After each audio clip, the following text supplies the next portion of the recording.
आज हम बात करते हैं लीगल ड्राफ्टिंग की सीरीज में कि अगर दोनों पार्टीज के बीच में इन्वेस्टिगेटिंग ऑफिसर अगर कंप्रोमाइज को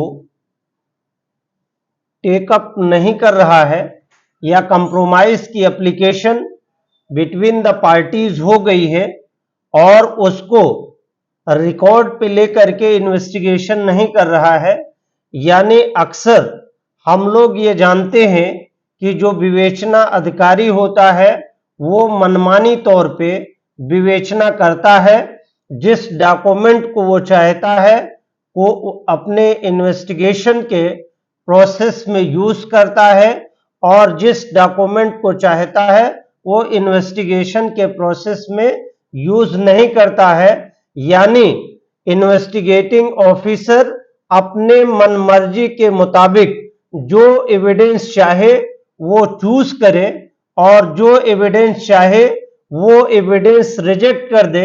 इस तरह का एक इन्वेस्टिगेशन को लेकर के लोगों के बीच में जो भ्रम है कि इन्वेस्टिगेशन के दौरान ऑनरेबल कोर्ट या लर्नड कोर्ट ऑफ मजिस्ट्रेट या learned court of session has no power to monitor the investigation or to direct the investigating officer to take evidence as provided by the applicant, informant, either witnesses or the side of the accused।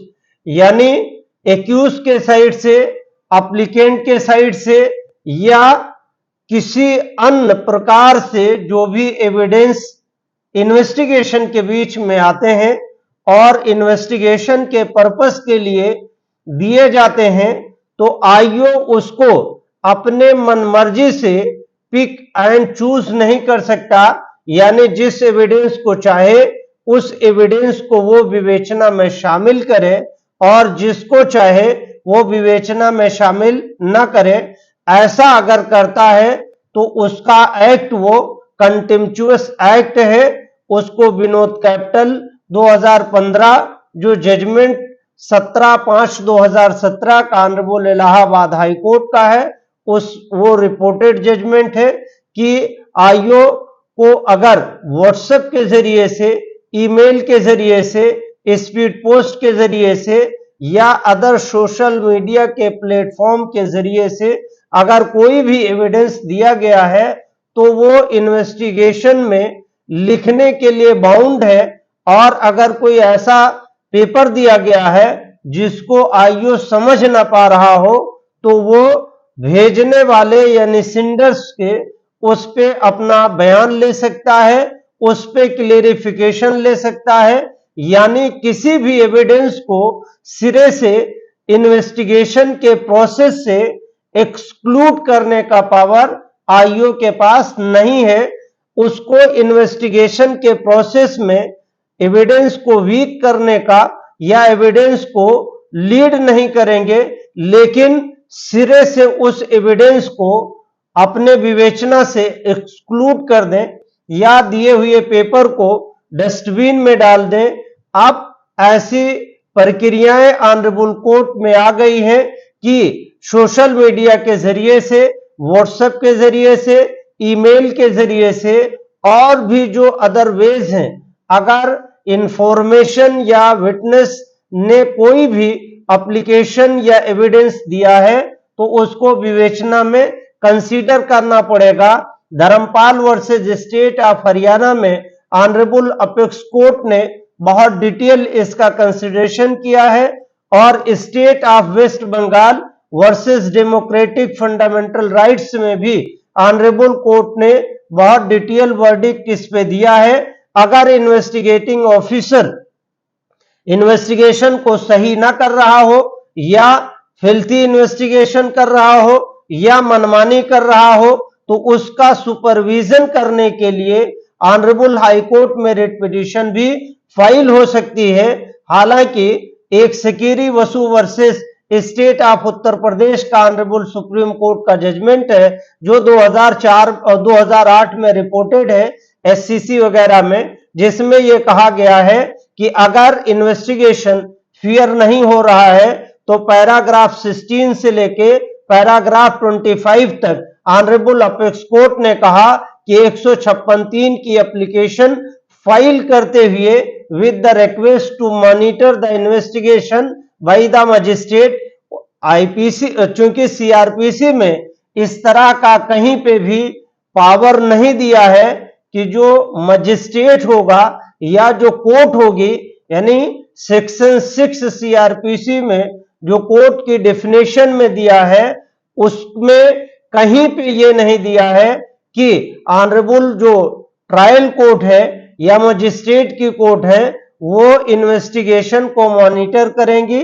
वो power कहीं पे CrPC के provision में disclose नहीं है। ऐसी परिस्थिति में honourable supreme court of India ने जुडिशियल रिव्यू के जरिए से या जुडिशियल रिफॉर्म के जरिए से अपना वर्डिक्ट देते हुए कहा कि 156(3) जो सीआरपीसी में मेंशन है या लेजिस्लेचर ने बनाया है वो वाइडली डिस्कस नहीं किया था लेजिस्लेचर ने, और 156(3) के एप्लीकेशन को वाइड स्कोप पे डिस्कस करते हुए ऑनरेबल अपेक्स कोर्ट ने सकीरी वसू के केस में यह कंसीडर किया कि अगर कोई एप्लीकेशन 156(3) के तहत इन्वेस्टिगेशन को मॉनिटर करने के लिए या किसी क्राइम को मॉनिटर करने के लिए या किसी ऑफेंस में मॉनिटर करने के लिए मजिस्ट्रेट को एप्लीकेशन दी जाती है तो ऐसी एप्लीकेशन को इंटरटेन करना मजिस्ट्रेट की बाउंडेड ड्यूटी है।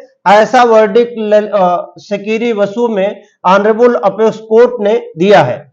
अब बात करते हैं कि अगर इन्वेस्टिगेशन के स्टेज पे अगर आप चाहे तो मजिस्ट्रेट के पास जा सकते हैं और अगर चाहे तो ऑनरेबल हाई कोर्ट में भी रिट पिटीशन फाइल कर सकते हैं। आज हम उसी रिट पिटीशन से एक डिस्कशन करते हैं कि अगर कोई compromise between the parties during investigation हो जाता है और आईओ उस कंप्रोमाइज डीड को कंसीडर नहीं करता है तो ऐसी स्थिति में या तो आप मजिस्ट्रेट के सामने जाकर के एप्लीकेशन दे करके विवेचना में उसे कंसीडर करने के लिए कहेंगे। हालांकि कंप्रोमाइज को कंसीडर करने के लिए सीआरपीसी के प्रोविजन में कहीं पे भी ये मेंशन नहीं है सिवाय कि सकीरी वसू के जजमेंट को साइट करते हुए। ऐसे मामले जब हमारे पास आते हैं या हमें उस पर लीगल एडवाइस देनी होती है तो हम ये कहते हैं क्योंकि रिट का स्कोप बहुत ब्रॉड है इसलिए 226 कॉन्स्टिट्यूशन ऑफ इंडिया में एक पिटीशन फाइल करनी चाहिए कि जो कंसिडरेशन है इन्वेस्टिगेशन का उस कंप्रोमाइज के डीड के आधार पे किया जाए। आज हम बात करते हैं कि दो लोगों के बीच में पैरेलल एफआईआर सिमिलर ऑफेंस को लेकर के दर्ज कराई गई और वो रास्ते का डिस्प्यूट था। दोनों लोगों ने रास्ते के डिस्प्यूट को अपने हिसाब से सेटल कर लिया और सेटल करने के बाद कंप्रोमाइज डीड बनाई और compromise deed between the parties sign हुए। साइन होने के बाद वो इन्वेस्टिगेटिंग ऑफिसर को सबमिट किया गया और इन्वेस्टिगेटिंग ऑफिसर, जैसा कि आप उत्तर प्रदेश में जानते हैं कि बिना किसी मॉनिटरी बेनिफिट के उसको कंसीडर नहीं करते हैं, इसलिए कोर्ट की तरफ ज्यादातर क्लाइंट रुख तब करते हैं जब पुलिस से उनको रेमेडी सीक नहीं हो पाती है या रेमेडी मिल नहीं पाती है। तो ऐसे मैटर में रेट पिटीशन फाइल हुई। रेट पिटीशन का नंबर है 8473, ये criminal miscellaneous writ petition number 8473 of 2023 Shrimati Gulnaz Bano and others versus state of Uttar Pradesh. दूसरी रिट पिटीशन है criminal miscellaneous writ petition number यानी CRLP 8478 of 2023 Shabbir and others. इस पे ऑनरेबल डिवीजन बेंच ने ऑर्डर किया है 3/11/2023 को। इसमें ऑनरेबल डिवीजन बेंच ने कहा कि अगर दोनों पार्टीज के बीच में कंप्रोमाइज हो गया है, compromise application must be considered by the IO, इस तरह का वर्डिक्ट ऑनरेबल हाई कोर्ट ने दिया है। इसलिए आज हम इस केस को डिस्कस करते हैं कि केस का एनालिसिस कैसे करना है, और अगर कंप्रोमाइज की पिटीशन कोर्ट में फाइल करनी है तो उसकी ड्राफ्टिंग किस तरह से करेंगे, इन शॉर्ट हम उसको डिस्कस करते हैं। हालांकि ये रिट पिटीशन है, रिट पिटीशन में चूंकि ऑफेंसेस बहुत ग्रीवियस नहीं है इसमें, लेकिन छोटे छोटे ऑफेंस में भी ट्रायल 10 साल, 15 साल, 20 साल तक चलता है। ट्रायल चूंकि हिंदुस्तान में जजेस की कमी की वजह से ट्रायल का कंक्लूड हो पाना आसानी के साथ मुश्किल है, इसलिए अगर किसी मामले में चार्जशीट फाइल हो जाती है तो फिर 482 में या तो कंप्रोमाइज की पिटीशन फाइल हो, तो अगर इनिशियल स्टेज पे कंप्रोमाइज हो जाता है तो प्रोलॉन्ग ट्रायल फेस करने की जरूरत नहीं है। ऐसी स्थिति में अर्लियर स्टेज पे यानी इन्वेस्टिगेशन के स्टेज पे ही रिट पिटीशन फाइल कर देना चाहिए, ताकि फाइनल रिपोर्ट इन जांच कंप्लीट होने तक फाइनल रिपोर्ट कोर्ट में सबमिट हो जाए। ये पिटीशन है Gulnaz versus Gulnaz Bano and others versus state of Uttar Pradesh का, जिसमें क्राइम नंबर 290 ऑफ 2023 है। सेक्शंस बहुत माइनर से हैं, बट माइनर सेक्शंस में भी ट्रायल बहुत लंबे दिनों तक चलता है, और आदमी को खासतौर से अगर पासपोर्ट वगैरह की जरूरत रहती है, या कोई बाहर रहता है, अपना बिजनेस करता है या नौकरी करता है या जॉब्स में रहते हैं, तो उनके लिए बहुत सारी प्रॉब्लम्स होती है। हालांकि mere pendency of the criminal cases passport को रिन्यू करने से और फ्रेश जारी करने से रोका नहीं जा सकता। Basu Yadav versus union of India में ऑनरेबल इलाहाबाद हाई कोर्ट ने कंसीडर किया है, आकाश वर्सेज यूनियन ऑफ इंडिया में भी ऑनरेबल इलाहाबाद की डिवीजन बेंच ने कंसीडर किया है। हालांकि ये टॉपिक यहाँ पे नहीं है, फिर भी कोई भी आदमी ये नहीं चाहता कि शरीफ आदमी कि उसके खिलाफ कोई आपराधिक मुकदमा पेंडिंग हो या इस तरीके के मुकदमे उसके सामने हो, तो ज्यादातर लोग कोशिश करते हैं कि वो मुकदमे उनके खिलाफ जो हो वो डिसाइड हो जाए। तो इन शॉर्ट पहले इंडेक्स बनाएंगे। इंडेक्स में हमने पहले कॉपी ऑफ एफआईआर लगाई है। इंडेक्स में पहले इंडेक्स पहला इंडेक्स हो गया, list of date of event हो गए, एप्लीकेशन फॉर इंटरिम रिलीफ है, मेमो ऑफ रिट पिटीशन है, एनेक्सर 1 एफआईआर की कॉपी जिसको हमने पहले चैलेंज किया वो लगाया है, उसके बाद कंप्रोमाइज डीड लगाई है, फिर एफआईआर जो अपोजिट पार्टी से की तरफ से हुई है वो एनेक्सर 3 लगाई है, फिर कंप्रोमाइज डीड जो अपोजिट पार्टी की तरफ से हुई थी वो लगाया। उसके बाद पुलिस को एक एप्लीकेशन थ्रू नोटिस दी गई थी कि दोनों के बीच में कंप्रोमाइज हो गया है। On the basis of the compromise investigation must be close at the early stage before filing of chargesheet. IO के द्वारा वो कंसीडर नहीं किया गया, that is why this writ petition has been filed before this honourable high court. उसके बाद में यहाँ पे डेट ऑफ इवेंट है। डेट ऑफ इवेंट में बहुत शॉर्ट में मेंशनिंग की है हमने कि डेट ऑफ इवेंट जितना छोटा हो उतना आसान होता है, ताकि कोर्ट जो है उसको जल्दी से कंसीडर कर ले।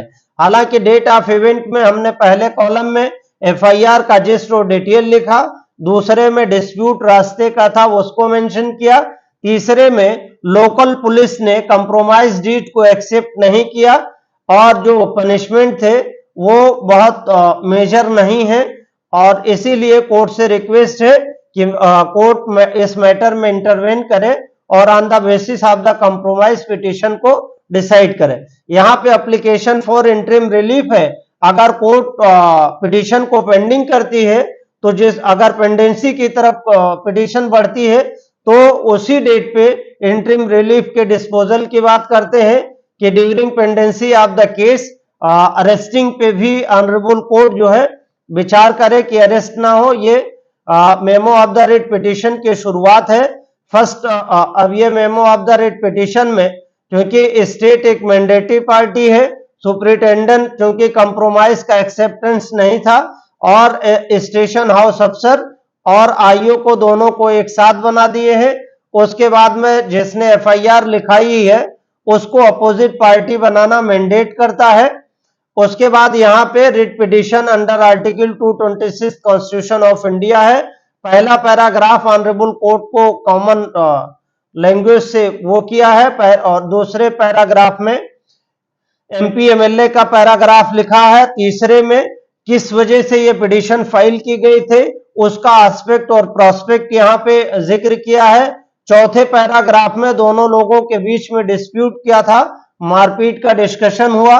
पांचवें पैराग्राफ में लिखा कि जो सोसाइटी के अच्छे लोग थे उन लोगों ने कंप्रोमाइज की पहल की, इसलिए कंप्रोमाइज बिटवीन द पार्टीज आ गया, और जो कंप्रोमाइज है वो विदाउट एनी फियर है और ऑन फ्री ओन विल है, हंसी खुशी के जरिए से है।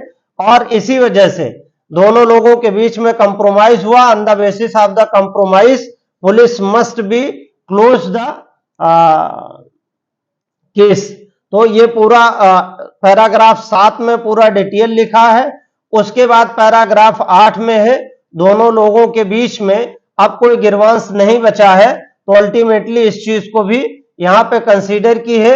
उसके बाद में ये पनिशमेंट का सेक्शंस पैरा 10 में लिखा, और एलिगेशन जो है वो 10 साल से कम है ये मेंशन किया है, लेस देन 7 ईयर भी है। उसके बाद में पुलिस परेशान कर रही है हैरेसमेंट का, तो ये पैराग्राफ लिखना इसलिए इंपॉर्टेंट है कि अगर ये नहीं लिखेंगे तो ऑनरेबल कोर्ट आपके मैटर में इंटरवेन नहीं करेगी, क्योंकि पनिशमेंट माइनर टाइप का है। अब उसके बाद में हैरेसमेंट का ये प्रेयर हो गया। अब उसके बाद में यहाँ पे ग्राउंड है, तो बेसिकली जो मेन ग्राउंड है वो Harnesh Kumar versus state of Bihar का है, जो 2014 वॉल्यूम 8 एससीसी पेज नंबर 273 में रिपोर्टेड है। हरनेश कुमार के जजमेंट में 41A सीआरपीसी को कंसिडरेशन किया गया है कि without informing of accuse no chargesheet can be file, if chargesheet is file तो then the information to the informant is mandatory, और अगर पनिशमेंट 7 साल से कम है no arresting can be made except in extraordinary manner, या कोई विषम परिस्थितियां ना हो तो ऐसे में गिरफ्तारी नहीं हो सकती है। प्रेयर ये किया है कि एफआईआर को क्वेश किया जाए, और ये ग्राउंड्स है। और यहाँ पे दूसरे में भी अरेस्ट को लेकर के स्टे करने की बात की है। अल्टीमेटली ये पिटीशन एक हिसाब से कंप्लीट हो गई। हालांकि इसमें बहुत सारा वो डिस्कशन नहीं है। अब अपोजिट से जो जिस उस पिटीशन में गुलनाज की पिटीशन में रेस्पोंडेंट शब्बीर बने थे, शब्बीर का भी सिमिलर टाइप का मैटर है, और इनके जरिए से भी वही सेम आधार लिया कि दोनों लोगों के बीच रास्ते का डिस्प्यूट था, और रास्ते के डिस्प्यूट को लेकर करके दोनों लोगों में कहा सुनी हो गई। सिमिलर फैक्ट और सिमिलर प्रेयर है। यहाँ पे इन्होंने अपनी एफआईआर को क्वेश करने की बात की है, और गुलनाज ने अपनी एफआईआर को क्वेश करने की बात की थी। तो दोनों पिटीशन साइमल्टेनियसली एक साथ में फाइलिंग हुई, और दोनों लोगों का एक ही जैसे प्रेयर था। अब उसके बाद में ऑनरेबल कोर्ट ने इस केस को कैसे कंसीडर किया है, अब इसके जजमेंट के प्रोस्पेक्ट पे आते हैं। मेनली हम इस जजमेंट को एनालिसिस करते हैं कि ललिता कुमारी के जजमेंट का प्रोस्पेक्टिव जो है सकीरी वसु को सुपरसीड करेगा कि नहीं करेगा। ललिता कुमारी का जजमेंट जो है वो ऑनरेबल 5 जजेस के बेंच का है, और उसके बाद का है ललिता कुमारी में सकीरी वसु को ऑलरेडी कंसिडरेशन किया है, इसलिए ये मैंडेट नहीं करता है कि हमें अगर फेयर इन्वेस्टिगेशन की प्रेयर करनी है तो हम डायरेक्ट मजिस्ट्रेट के पास जाएं। अब सकीरी वसु के जजमेंट को ज्यादा मैंडेट और वजन इसलिए नहीं दिया जा सकता है कि सब्सिक्वेंटली फुल बेंच का judgement Lalita Kumari versus state of Uttar Pradesh 2014 SCC 2 page 1 में ऑनरेबल अपेक्स कोर्ट ने ये सारा कंसिडरेशन किया है।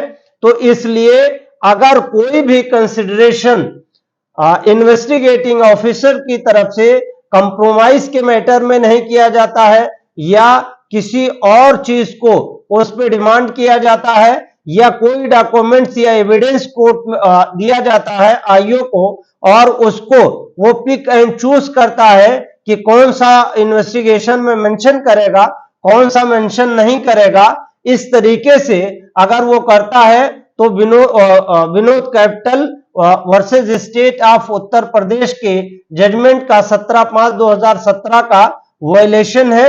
उसके बाद में ऑनरेबल अपेक्स कोर्ट के जजमेंट धर्मपाल का भी वायलेशन है।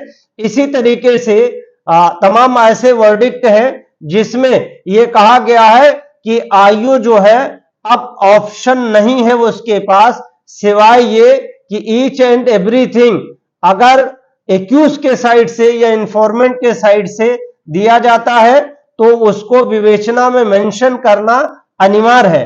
हमारे केस में यह है, जिस केस का हम डिस्कशन कर रहे हैं, इसमें एक्यूज की साइड से और इंफॉर्मेंट की साइड से एक पिटीशन फाइल हुई और दूसरी पिटीशन फिर एक्यूज की साइड से और फिर इंफॉर्मेंट की तरफ से, यानी दोनों केस क्राइम के नंबर में दोनों एक्यूज की तरफ से पिटीशन फाइल की गई और दोनों इंफॉर्मेंट उसमें अरे ऑफ द पार्टीज या तो अपोजिट पार्टी या पिटिशनर में बनाए गए।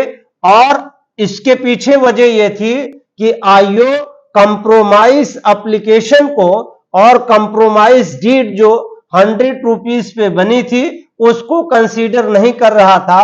हालांकि कंप्रोमाइज डीड जब भी बननी चाहिए या एग्रीमेंट जब भी बनना चाहिए तो कॉन्ट्रैक्ट एक्ट के तहत बिलो 100 रुपीस से अगर होगा तो उसका एविडेंस एक्ट में उसका कोई एविडेंटरी वैल्यू नहीं होगा। इसलिए जब भी कंप्रोमाइज फाइल करें या कंप्रोमाइज करें किसी भी मामले में तो एग्रीमेंट जो बनना चाहिए वो 100 रुपीस पे होना चाहिए। इस हिसाब से compromise application with affidavit IO को सबमिट की गई, आईओ ने उसको रिफ्यूज कर दिया। इसीलिए यहां पे हाई कोर्ट में दोनों साइड से पिटीशन फाइल हुई। अब हम ऑर्डर का एनालिसिस करते हैं। यहां पे कोर्ट नंबर 10 है, एक क्रिमिनल मिसलेनियस रिट पिटीशन यानी CRLP number 8473 of 2023 Shrimati Gulnaz Bano alias Gulnaz and others versus state of Uttar Pradesh. Counsel चूंकि मैं ही दोनों तरफ इसमें था और दूसरी पिटीशन थी CRLP number 8478 of 2020 Shabbir and others versus state of Uttar Pradesh. इसमें ऑनरेबल डिवीजन बेंच थी, इसलिए पहला नाम ऑनरेबल मिसेस संगीता चंद्रा जी और दूसरा नाम है ऑनरेबल जस्टिस नरेंद्र कुमार जौहरी जी।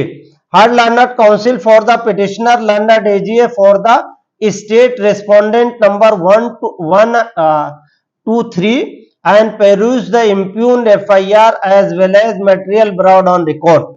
ये पहला पैराग्राफ है ऑनरेबल कोर्ट का। दूसरे पैराग्राफ में present writ petition has been filed by the petitioner with the prayer to issue a writ order or direction in the nature of certiorari for quashing the impugned first information report dated 9/8/2023 bearing case crime number 209 of 2023 under section 323, 504, 506 IPC police station Jarwal road district Bahraich. A further prayer has also been made for issuing writ और direction in the nature of mandamus commanding and directing to the opposite party number 3 not to arrest the petitioners in pursuance to the impugned first information report. दूसरी petition थी criminal miscellaneous writ petition number 8473 of 2023 has been filed by Srimati Gulnaz or Gulnaz Bano along with two others Sahib Alam and Sahe Alam or Fikram Raing as respondent number 4 1 Shabbir son of Noor Muhammad criminal miscellaneous writ petition 8478 of 2023 has been filed by Shabir son of Noor Muhammad against Mrs. Gulnaz Bano as respondent number 4। यानी दोनों जो इंफॉर्मेंट एक दूसरे की तरफ FIR दर्ज कराए थे, दोनों एक दूसरे की तरफ से रिट पिटिशन फाइल हुई। It is the case of the petitioner in both writ petitions that in pursuance of the dispute relating to giving of easementary rights between the parties, the petitioner Shabbir lodged an FIR in case crime number 209 of 2023 under section 323, 504, 506 IPC at police station Jarwal Road, district Bahraich. Shrimati Gulnaz Bano on the other hand has lodged the FIR in case crime number 210 of 2023 under section 323, 504, 506 police station Jarwal Road, district Bahraich. Both the parties have entered into a compromise on 17 August 2023. That is very important. हम जिस prospect पे आज बात कर रहे थे उस पे a copy of compromise which has been filed annexed to this writ petition that to do not wish to prosecute to each other, the matter having been amicably settled, they produce the compromise before the investigating officer who is not respecting the same and has not passed any order, hence these writ petition have been filed। यानी compromise between the parties हो गई थी और आयोग के जरिए उसको respect नहीं किया गया कंप्रोमाइज को, इसलिए ये पिटिशन दोनों तरफ से हाई कोर्ट में फाइल हुई। अब ऑनरेबल कोर्ट ने क्या कहा कि criminal miscellaneous writ petition is dispose of with the direction to Shrimati Gulnaz Bano and others and opposite party number 4 Shabbir to approach the investigating officer concern within a week along with the original copy of the compromise. The investigating officer shall make into account the compromise and take the appropriate decision strictly in accordance with law within 4 weeks.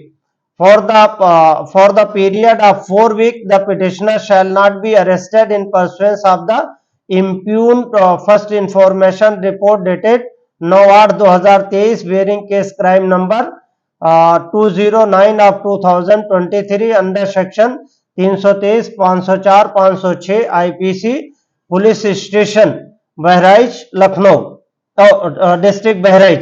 Learned counsel for the petitioner in criminal miscellaneous writ petition number 8478 of 2023 says that he does not wish to press the petition any further and the same may be dismissed as withdrawn.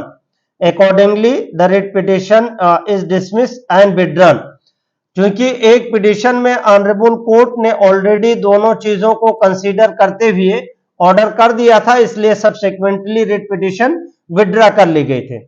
यानी जिन लोगों का ये मानना है कि अगर investigation चल रही हो और इन्वेस्टिगेशन के बीच में कोई भी एप्लीकेशन कोर्ट इंटरटेन नहीं कर सकती है या इन्वेस्टिगेशन को इंटरफियर नहीं कर सकती है या इन्वेस्टिगेशन में किसी भी पार्टिकुलर पेपर को सबमिट करने का ऑर्डर नहीं कर सकती है, अगर ऐसा सोचना है तो ये सोचना गलत है। और अगर आयोग किसी भी पेपर का कंसिडरेशन इन्वेस्टिगेशन में नहीं कर रहा है तो as per law lay down by the Honorable Allahabad High Court as well as Honorable High Court at Lucknow bench and various Honorable High Court including the Honorable Apex Court in a case of Dharampal Singh and one a case of Gyan Singh। तमाम ऐसे judgement हैं जिसमें honourable supreme court ने भी इस matter को भी consider किया है और शकीरी वसू में जो एप्लीकेशन को वाइड स्कोप किया है 156(3) को, उसमें भी एप्लीकेशन फाइल हो सकती है, उसमें भी कंसिडरेशन हो सकता है और इन्वेस्टिगेशन के स्टेज पे ऑनरेबल हाई कोर्ट में भी रिट पिटीशन फाइल हो सकती है। और अगर इन्वेस्टिगेटिंग ऑफिसर किसी भी डॉक्यूमेंट्स को लेने से मना करता है या आपको यह लगता है कि इन्वेस्टिगेशन में इसको शामिल नहीं करेगा, तो आप उसकी सुपीरियर अथॉरिटी को कंप्लेन कर सकते हैं। अगर कंप्लेन पे कार्रवाई ना हो तो 226 कॉन्स्टिट्यूशन ऑफ इंडिया में संबंधित हाई कोर्ट में रिट पिटीशन फाइल कर सकते हैं। क्योंकि इन्वेस्टिगेशन में कई एक जजमेंट में ऑनरेबल अपेक्स कोर्ट के साथ साथ वेरियस ऑनरेबल कोर्ट ने कहा कि fair trial and fair investigation is fundamental right of the accuse as well as informant, यानी अभियुक्तों के साथ साथ वादी मुकदमा का भी फेयर इन्वेस्टिगेशन राइट है। तो अगर कहीं पे भी इन्वेस्टिगेशन फेयर और प्रॉपर ना हो रही हो तो ऐसी स्थिति में या तो आप मजिस्ट्रेट के यहां अप्रोच कर सकते हैं, और अगर आप चाहें तो ऑनरेबल हाई कोर्ट में भी रिट पिटीशन फाइल कर करके आप रेमेडी सीख कर सकते हैं। हमारी केस में यह है कि कंप्रोमाइज बिटवीन द पार्टीज हुआ, जिसको आईओ ने कंसिडरेशन नहीं किया और कई एक पेपर ऐसे सबमिट करना चाहे और आईओ ने उसे विवेचना में शामिल करने से मना कर दिया। इसके बाद में क्लाइंट ने डायरेक्टली हाई कोर्ट में रिट पिटीशन फाइल की और ऑनरेबल हाई कोर्ट ने 3/11/2023 के डीटीएल जजमेंट से आईओ को डायरेक्शन दिया कि 4 हफ्ते के अंदर जो पेपर वादी और प्रतिवादी के जरिए, चाहे वो एप्लीकेशन हो या कंप्रोमाइज डीड हो, उसको कंसीडर करते हुए फर्दर इन्वेस्टिगेशन की तरफ आगे बढ़े। तो अगर कहीं पे भी आपको इस तरह से कोई लीगल क्वेरी है या आपको किसी कंप्रोमाइज को लेकर के प्रॉब्लम हो या किसी लीगल ड्राफ्टिंग को लेकर के प्रॉब्लम हो, तो आप कमेंट बॉक्स में हमें कर सकते हैं। और डिस्क्रिप्शन बॉक्स में मेल आईडी है, आप मेल आईडी पे भी कमेंट कर सकते हैं। उम्मीद है कि लीगल सीरीज की जो ये ड्राफ्टिंग की सीरीज है आपको पसंद आई होगी। अगर आपको लीगल ड्राफ्टिंग की ये सीरीज और जजमेंट एनालिसिस की सीरीज पसंद आती है तो आप हमारे चैनल को लाइक, शेयर एंड सब्सक्राइब करें। मिलते हैं एक अगली इंफॉर्मेटिव ड्राफ्टिंग वीडियो के साथ। तब तक के लिए अपना ख्याल रखें। शुक्रिया, थैंक यू, धन्यवाद।